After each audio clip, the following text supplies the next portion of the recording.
오늘은 숫자 하나로 이야기를 시작해 보겠습니다. 67달러. 1953년 전쟁이 끝난 직후 대한민국 국민 한 사람이 한 해 동안 벌어들인 소득입니다. 한국은행 추산 기준인데 요즘 커피 몇 잔 값도 안 되는 돈이었죠. 그런데 최근 한 칠레 출신 여행 유튜버가 이 나라를 직접 찾아와 카메라에 담은 모습은 전혀 다른 세상이었습니다.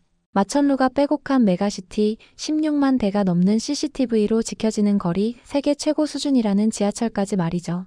폐허였던 나라가 어떻게 70년 만에 이런 모습으로 바뀐 걸까요? 도대체 무슨 일이 벌어진 걸까요? 오늘 소개해드릴 영상의 주인공은 칠레에서 온 여행 유튜버입니다. 프랑스와 벨기에, 스코틀랜드를 지나 이집트와 인도까지 세계 곳곳을 돌아본 뒤 마지막 목적지로 대한민국을 선택했습니다.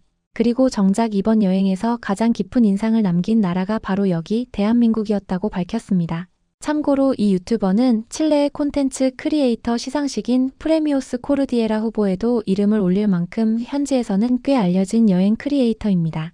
El día de hoy, amigos, me encuentro en uno de los países más increíbles que existe en el mundo. Y es que quizás suene como una película, pero imagínense un país totalmente destruido y que de la noche a la mañana, en solo 70 años, luego de su esfuerzo y la disciplina de sus habitantes, logre ser una de las potencias tecnológicas que tiene el planeta.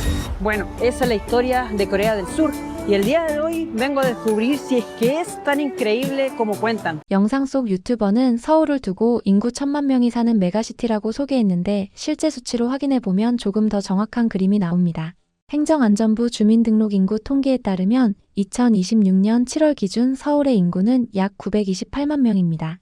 그런데 서울과 경기, 인천을 합친 수도권 전체로 넓혀보면 이야기가 달라집니다. 같은 통계로 수도권 인구는 무려 2611만 명, 대한민국 전체 인구의 51%를 넘습니다. 국민 2명 중 1명이 이 좁은 수도권에 모여 사는 셈이죠. 그럼에도 영상 속 유튜버는 서울이 전혀 붐빈다는 느낌이 들지 않았다고 말합니다. 불교 사원과 마천루가 함께 있고 현대적인 것과 역사적인 것이 완전히 공존하는 도시라는 겁니다. Puedes encontrar la modernidad y la historia totalmente juntas. Y sobre todo, el respeto de las personas, que es lo que más me ha impresionado. Y también por lo que veo, hay respeto también por la historia y por lo que fueron en algún pasado. Miren, amigos, no sé si logran ver, pero hay dos pantallas, bueno, 3, 4, 5, no, está lleno. Pero por ejemplo, esta es una pantalla curva, dobla. E incluso la de allá se aprecia mucho mejor.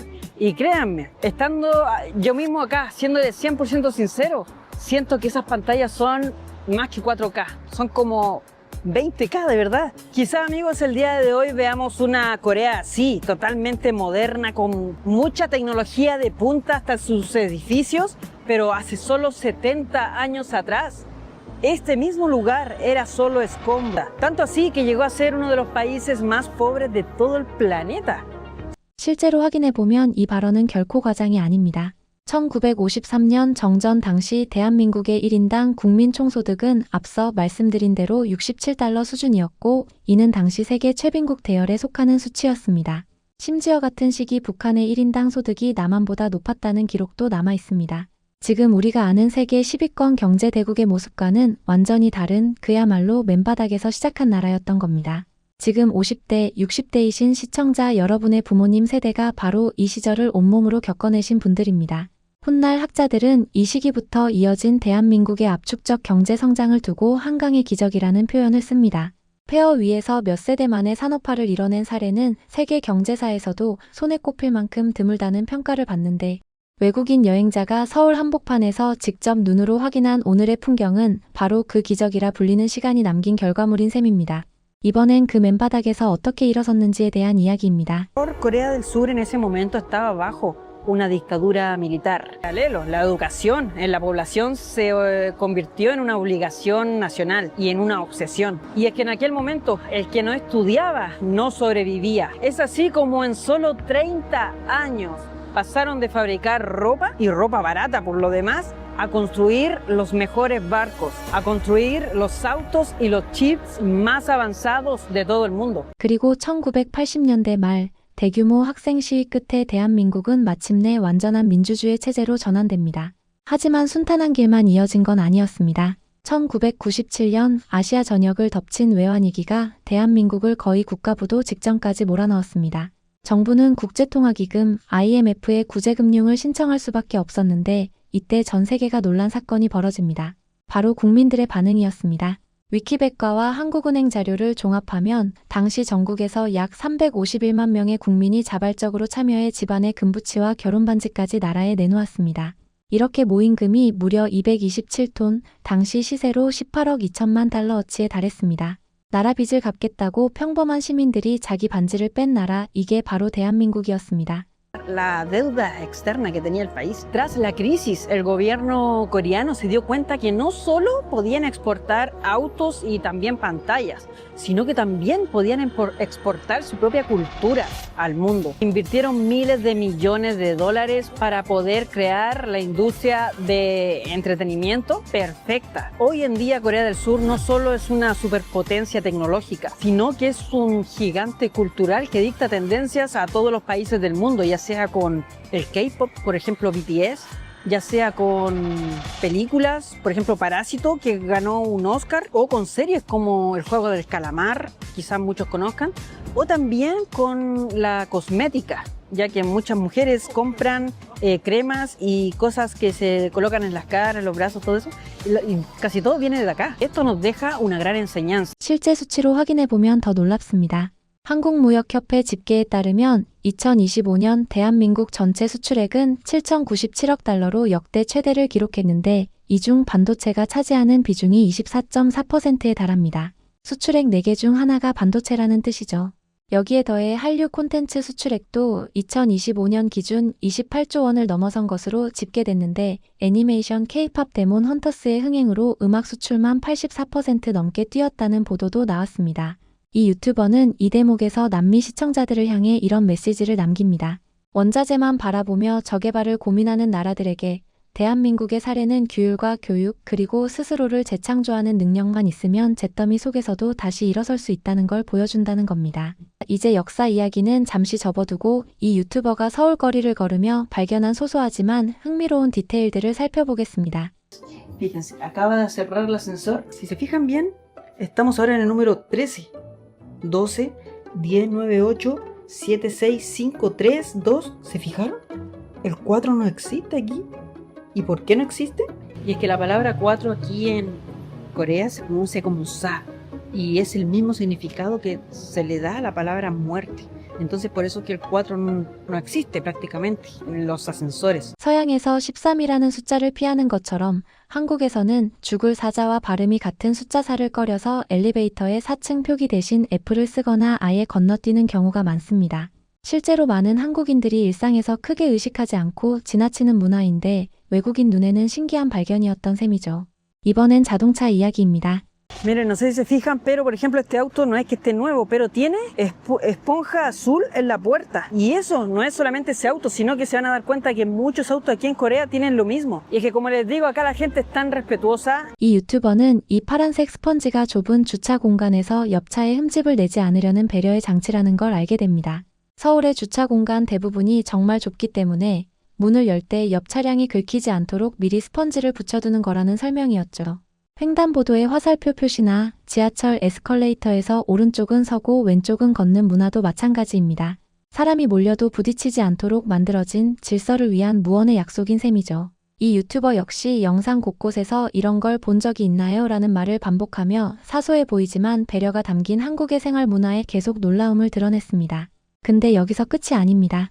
이 유튜버가 서울에서 가장 놀랐던 부분은 바로 압도적인 안전함이었습니다. Caminar por Seúl, amigos, es sentirse muy, pero muy seguro. De verdad, puedo andar con la cámara aquí en la mano y no me siento para nada inseguro que vaya a venir alguien a pegarme un lanzazo o algo así. He visto también que muchas personas cuando hemos ido a comer a los restaurantes dejan su MacBook de encima, van al baño y lo dejan ahí nomás. O dejan todas sus cosas. También me impresiona un poco. Pero la buena educación de todas las personas tampoco es que sea algo 100% por conciencia, sino que también hay que considerar un punto importante, y es que Corea del Sur tiene una de las mayores redes de cámaras de todo el mundo. 이 부분은 실제 통계로도 확인이 됩니다. 서울시 발표에 따르면 서울 전역에는 약 16만 대의 CCTV가 설치돼 있습니다.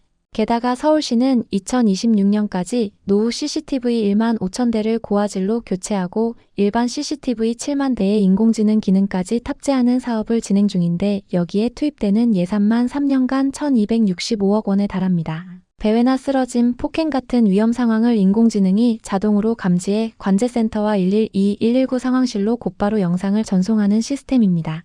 실제로 이런 인프라 덕분인지 미국 여행보험사 버크셔 해서웨이가 발표한 2026년 세계 안전여행지 보고서에서 서울은 세계 12위, 아시아권에서는 최상위권 안전도시로 이름을 올렸습니다. 이번엔 이 유튜버가 무려 30분 가까이 카메라를 들고 직접 걸어 다니며 소개한 서울 지하철 이야기입니다. El metro de Seúl, amigos, es considerado uno de los mejores del mundo. Tiene 12 líneas interconectadas en toda la ciudad de Seúl. Los trenes tienen pantalla con televisión, tienen wifi, tienen aire acondicionado y asientos con calefacción en el crudo invierno que hay aquí en Seúl. Además, entrar a una estación de metro es como entrar al mall. Hay muchos locales comerciales. 노선 개수는 세마는 기준에 따라 조금씩 다르게 알려져 있는데 서울교통공사 기준으로는 11개 운행 계통, 역수로는 289개역이 서울 전역을 촘촘히 연결하고 있습니다. 여기에 경기와 인천을 잇는 수도권 전철 노선까지 더하면 그 규모는 더 커지죠. 이 유튜버는 홍대 입구역에서 실제로 출구를 찾아 걸어보는데 지도상으로는 가까워 보이던 출구까지 5분 넘게 걸어야 했고 역 하나에 출구가 12개나 될 만큼 그 규모에 놀랐다고 말합니다. Fíjense, si no me dijeran que estoy en el metro diría que estamos en el aeropuerto. Estas son las típicas winchas eléctricas para que la gente camine más rápido. Pero es que acá el metro es tan gigante, ya llevamos unos 4 minutos caminando para nuestra estación, que ponen hasta estas winchas para caminar más rápido. 그런데 진짜는 지금부터입니다. 이 유튜버가 지하철 안에서 가장 인상 깊었다고 말한 건 화려한 시설이 아니라 놀라운 정적이었습니다. 승객들 사이에 대화 소리가 거의 없고 지하철 화면에는 이어폰 착용을 당부하는 안내가 계속 나온다고 하는데 타인에게 방해가 되지 않으려는 배려의 문화가 지하철 안에서도 그대로 드러난다는 겁니다. 노약자석과 임산부 전용석이 다른 자리가 꽉 찬 상황에서도 비어있는 모습 역시 같은 맥락으로 소개됐습니다. 그리고 역 안에 있는 지하상가에서는 5,000원짜리 티셔츠를 발견했는데 지하 매장이 지상보다 임대료 부담이 적어서 그만큼 저렴하다는 설명도 곁들였습니다. 이번엔 조금 가벼운 이야기입니다. 이 유튜버가 여행 내내 놀랐던 또 다른 지점은 바로 물가였습니다. Me tenté. Es que Corea del Sur, la verdad es que es bastante barato. Muy, pero muy barato. Tanto así que yo hace tiempo que quería cambiar la cámara con la que estoy grabando. Y aprovechando que estoy en Corea, el país de la tecnología, miren. Así que nada, estoy contento y aproveché el viaje a Corea para comprar. Me tenté. Es que de verdad es muy barato. Diría 3 veces más barato de lo que me hubiese salido en Chile, e incluso. 이 유튜버는 서울 시내 카메라 매장에서 최신 촬영 장비를 자국보다 3배나 저렴한 가격에 구입했다며 놀라워했는데 이후에도 3,000원짜리 대형 아이스크림, 6,000원대 티셔츠, 6,900원짜리 바지처럼 물가와 관련된 장면을 계속해서 카메라에 담았습니다. 기술 강국이면서도 물가는 이렇게나 저렴하다는 게 이 유튜버 입장에서는 좀처럼 이해되지 않는 조합이었던 셈이죠. 자, 이제부터는 이 유튜버가 스스로 대한민국의 어두운 이면이라고 표현한 부분입니다.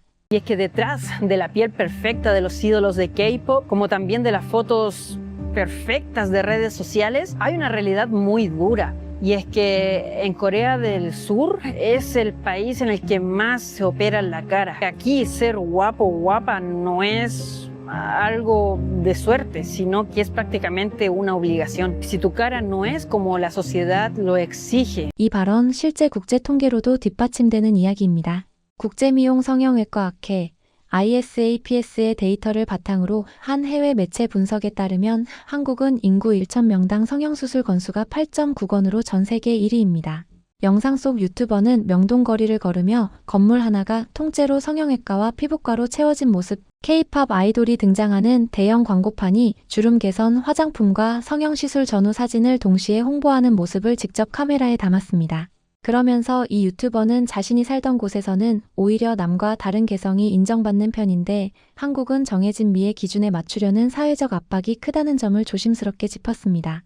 고등학교 졸업 선물로 쌍꺼풀 수술이나 코 수술을 해주는 것이 흔한 일이라는 이야기도 함께 전했죠. 화려한 K-뷰티 산업의 이면에 이런 그늘이 함께 있다는 걸 외국인의 시선을 통해 다시 한번 돌아보게 되는 대목입니다. 이번엔 조금 웃음이 나는 이야기입니다. 바로 한국의 화장실 이야기입니다. Miren, si se fijan ahí, tiene diferentes colores y diferentes letras. No sé si lo logran ver. Y es que fui precavido, le saqué una foto con el traductor y eso que dice ahí, que no tengo idea, nos dice todos, sesión, si queremos ahorro de energía, asiento de tocador o agua caliente. Fíjense, ¿cuándo se ha visto agua caliente? En el baño. 번역 애플리케이션으로 변기 버튼을 하나하나 확인해가며 마사지 기능과 건조 기능까지 신기해하는 이 유튜버의 모습은 영상에서 가장 웃음 포인트가 많은 장면 중 하나였습니다. 그만큼 첨단 기술이 거창한 산업 현장이 아니라 화장실 같은 일상 공간에까지 스며들어 있다는 걸 보여주는 장면이기도 하죠. 식당에서도 비슷한 인상을 받았습니다. Elegimos lo que queremos. Por ejemplo, si queremos pollo con papas fritas, 17.300 wones, le colocamos y listo, ordenar. Y con nuestra tarjeta pagamos acá y esperamos a que nos llegue a la mesita. Así de rápido, de fácil, de sencillo. No es necesario saber coreano. En realidad... 테이블마다 놓인 작은 화면으로 메뉴를 고르고 결제까지 마치는 시스템 덕분에 한국어를 전혀 몰라도 주문에 문제가 없었다는 겁니다. 세계 곳곳을 다니며 언어 장벽을 숱하게 겪어본 이 유튜버에게는 이런 무인 주문 시스템 하나가 여행을 훨씬 편하게 만들어주는 요소였던 셈이죠. 화장실의 비대 버튼부터 식당의 주문 화면까지 이 유튜버가 이번 여행에서 반복해서 마주한 건 결국 하나의 공통점이었습니다. 거창한 첨단 기술이 아니라 사람들의 일상을 조금이라도 더 편리하게 만들려는 세심한 설계가 도시 곳곳에 스며 있다는 점입니다.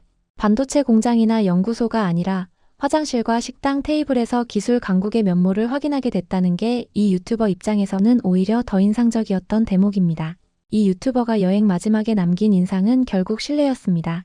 버스 정류장에서 목격한 장면 하나가 특히 인상 깊었다고 하는데요. 사람이 아무리 몰려도 내리는 사람이 다 내릴 때까지 기다렸다가 저 멀리까지 이어지는 줄을 서서 차례로 타는 모습이었습니다. Bien lejos para allá. Wow, eso disciplina. Ahora quizás entiendan el por qué en 70 años un pueblo que vivía literalmente bajo piedras, que no tenía nada, estaba todo destruido, sin recursos naturales, sin absolutamente nada, en la pobreza extrema, el segundo país más pobre de todo el planeta Tierra. ¿Cómo en 70 años logró todo esto? Bueno, ahí está la respuesta, en cómo simplemente se suben al bus. Cultura, educación, respeto, la clave como para que un país progrese. 줄을 서서 순서를 기다리는 이 사소한 장면 하나가 70년 압축 성장의 답이라고 이 유튜버는 결론 짓습니다. 그리고 곧이어 대형 슈퍼마켓에서 목격한 또 다른 장면으로 이 실내의 문화를 한 번 더 확인시켜줍니다. Confía mucho, o sea, tampoco hay delincuencia, digamos. Por ejemplo, acá tenemos un supermercado llamado Oasis. Y fíjense bien, hay muchas personas adentro, no es que esté cerrado, y no tiene guardias, no tiene cajeras ni cajeros. Simplemente la gente se atiende y paga lo que lleva. Miren, fíjense, ahí está Oasis.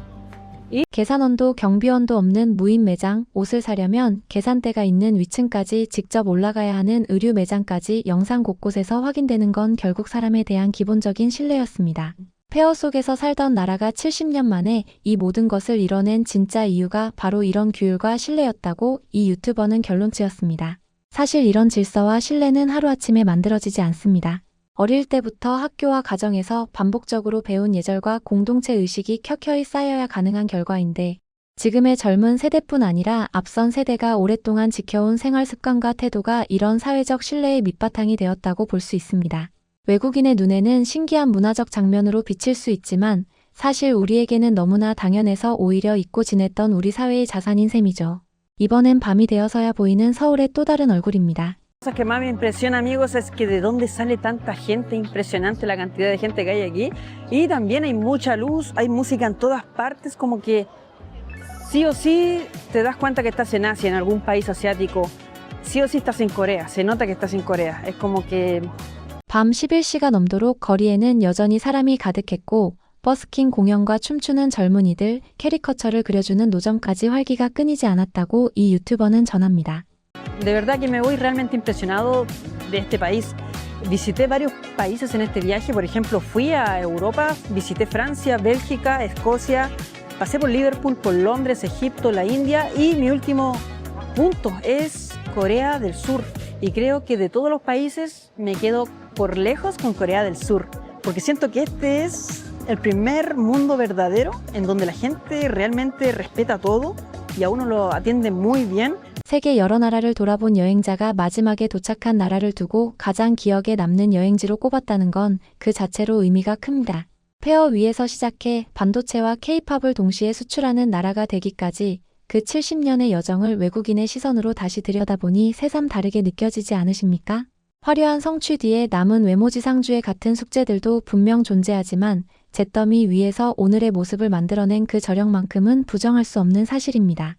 돌이켜보면 이 모든 변화를 만들어낸 건 결국 평범한 사람들이었습니다. 전쟁 직후의 폐허에서 자식 교육에 모든 걸 쏟아부었던 부모 세대, 장시간 노동을 견디며 공장과 조선소를 지켰던 노동자들, 그리고 나라가 휘청거릴 때 망설임 없이 장롱 속 금부치를 꺼내들었던 시민들까지 이름 없는 수많은 사람들의 선택이 쌓여 지금의 대한민국을 만들었습니다. 외국인 여행자의 카메라에 담긴 오늘의 서울은 사실 그 모든 세대가 함께 써내려간 결과물이라고 할 수 있겠습니다. 지금까지 시청해주셔서 감사합니다. 오늘 이야기가 유익하셨다면 구독과 좋아요 부탁드립니다. 다음에도 따뜻하고 자랑스러운 이야기로 찾아오겠습니다. 지금까지 호떡 이슈였습니다.